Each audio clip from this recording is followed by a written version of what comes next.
Hello everyone, welcome to my channel.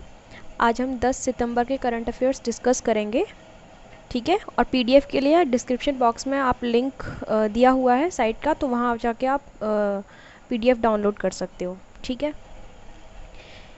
तो चलिए शुरुआत करते हैं। फर्स्ट टॉपिक है, हाल ही में किसके द्वारा पहला विश्व सौर प्रौद्योगिकी शिखर सम्मेलन आयोजित किया गया है? तो अंतर्राष्ट्रीय सौर गठबंधन के द्वारा इसको आयोजित किया गया है, ठीक है। 8 सितंबर 2020 को अंतर्राष्ट्रीय सौर गठबंधन द्वारा विश्व सौर प्रौद्योगिकी शिखर सम्मेलन आयोजित किया गया। इस वर्चुअल शिखर सम्मेलन में 149 देशों के 26,000 से अधिक प्रतिभागियों ने पार्टिसिपेट किया है, ठीक है। Federation of Indian chambers of commerce and industries इस शिखर सम्मेलन के आयोजन में अंतर्राष्ट्रीय सौर गठबंधन के साथ कार्य कर रहा है। इस सम्मेलन के दौरान ISA की प्रौद्योगिकी पत्रिका सोलर कंपास 360 भी लॉन्च की गई है, तो आप याद रखना, ठीक है। अंतर्राष्ट्रीय सौर गठबंधन की स्थापना भारत की पहल के बाद हुई थी, मतलब भारत ने इसके लिए पहल की थी। इसकी शुरुआत संयुक्त रूप से पेरिस में 30 नवंबर 2015 को संयुक्त राष्ट्र जलवायु सम्मेलन के दौरान COP21 से पृथक भारत और फ्रांस द्वारा की गई थी, ठीक है। COP21 कॉन्फ्रेंस ऑफ पार्टीज, ठीक है।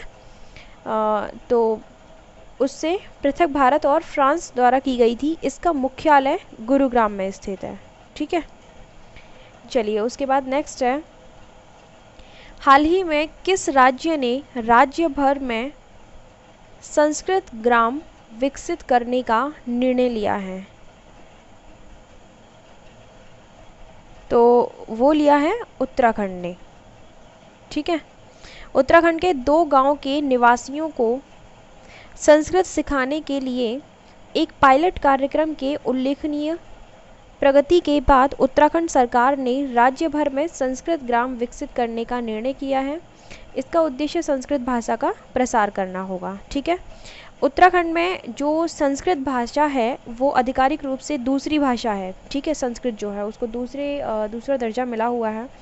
प्रत्येक वर्ष हिंदू कैलेंडर के अनुसार श्रावण मास की पूर्णिमा को संस्कृत दिवस मनाया जाता है, ठीक है। कब मनाया जाता है? श्रावण मास की पूर्णिमा को मनाया जाता है। इस वर्ष यह दिवस 3 अगस्त 2020 को पड़ा था, मतलब कोई फिक्स डेट नहीं है। तो ये पूर्णिमा वाले दिन जो भी डेट होती है उसी दिन इस डे को सेलिब्रेट किया जाता है, और 2020 में ये 3 अगस्त को पड़ा था, ठीक है।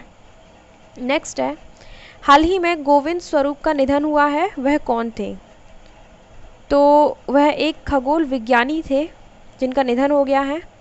भारत के रेडियो खगोल विज्ञान के जनक प्रोफेसर गोविंद स्वरूप का निधन हो गया है। उनका जन्म 23 मार्च 1929 को ठाकुर द्वार यूनाइटेड प्रांत ब्रिटिश भारत, यानी कि जो वर्तमान में उत्तर प्रदेश है, ठीक है, जिसको पहले संयुक्त प्रांत बोला जाता था, में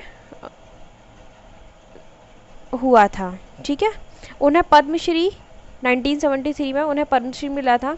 शांति स्वरूप भटनागर पुरस्कार आदि पुरस्कारों से सम्मानित किया जा चुका है, ठीक है। तो इनका नाम याद रखना, गोविंद स्वरूप जी हैं, इनका निधन हो गया है। नेक्स्ट है, हाल ही में प्रधानमंत्री नरेंद्र मोदी ने कहाँ पर निर्मित पत्रिका गेट का उद्घाटन किया है? तो जयपुर में इसका उद्घाटन किया है वीडियो कॉन्फ्रेंस के माध्यम से। पत्रिका गेट का निर्माण जयपुर के जवाहरलाल नेहरू मार्ग के पत्रिका समाचार समूह द्वारा किया गया है, ठीक है।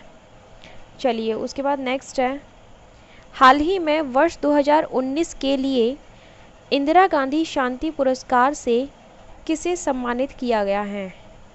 तो सर डेविड एटनबरो को इस पुरस्कार से सम्मानित किया गया है। हाल ही में मशहूर प्रकृतिवादी और प्रसारक सर डेविड एटनबरो को वर्ष 2019 के लिए इंदिरा गांधी शांति पुरस्कार से सम्मानित किया गया है। यह पुरस्कार वर्ष 1986 से प्रत्येक वर्ष इंदिरा गांधी मेमोरियल ट्रस्ट द्वारा प्रदान किया जाता है। इस पुरस्कार के तहत एक प्रशस्ति पत्र और 25 लाख रुपए का मौद्रिक पुरस्कार दिया जाता है। ठीक है, नेक्स्ट है, हाल ही में दक्षिण भारत की पहली किसान रेलगाड़ी की शुरुआत की गई है। यह किन दो राज्यों के मध्य चलेगी? तो आंध्र प्रदेश से दिल्ली के बीच में ये चलेगी। दक्षिण भारत में इसको स्टार्ट किया गया है। देश की दूसरी और दक्षिण भारत की पहली किसान रेलगाड़ी की शुरुआत की गई है, जिसके माध्यम से आंध्र प्रदेश के अनंतपुर से दिल्ली के आदर्श नगर रेलवे स्टेशन तक कृषि उत्पादों की ढुलाई की जाएगी। ज्ञातव्य है कि किसान रेल का प्रयोग फल सब्जियों, मछली, मांस और दूध जैसी जल्द खराब होने वाली वस्तुओं के लिए किया जाता है।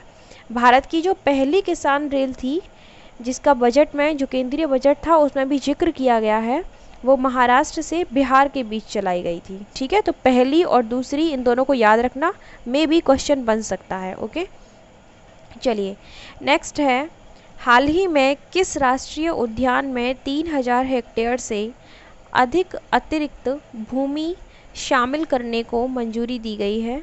तो काजीरंगा राष्ट्रीय उद्यान में दी गई है ये। तो कहाँ पर है ये काजीरंगा राष्ट्रीय उद्यान? ठीक है, असम में है। असम सरकार ने काजीरंगा राष्ट्रीय उद्यान में 3000 हेक्टेयर से अधिक अतिरिक्त भूमि शामिल करने को मंजूरी दी है। अतिरिक्त भूमि शामिल होने के साथ ही राष्ट्रीय उद्यान का कुल क्षेत्रफल बढ़कर कितना हो जाएगा? 914 वर्ग किलोमीटर।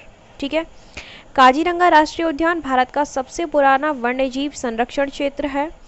इसे मतलब ये जो है असम में स्थित है, जैसा कि मैंने अभी आपको बताया था। यह अपने एक सींग वाले गैंडों के लिए प्रसिद्ध है। काजीरंगा नेशनल पार्क को वर्ष 1985 में यूनेस्को के विश्व धरोहर स्थल में शामिल किया गया था। याद रखना, वेरी इम्पोर्टेंट। ये जो है ना काजीरंगा नेशनल पार्क है, एक सींग वाले गैंडों के लिए काफ़ी ज़्यादा प्रसिद्ध है, तो यहाँ से क्वेश्चन बन जाता है। नेक्स्ट है, हाल ही में विश्व का सबसे बड़ा सौर पेड़ कहाँ स्थापित किया गया है? तो वेस्ट बंगाल में इसको स्थापित किया गया है। Central mechanical engineering research institute ने विश्व का सबसे बड़ा सौर पेड़ विकसित किया है, जिसे CSIR-CMERI की आवासीय कॉलोनी दुर्गापुर, पश्चिम बंगाल में स्थापित किया गया है। इसमें स्वच्छ और हरित ऊर्जा की 12 से 14,000 यूनिट को उत्पन्न करने की वार्षिक क्षमता है। ठीक है,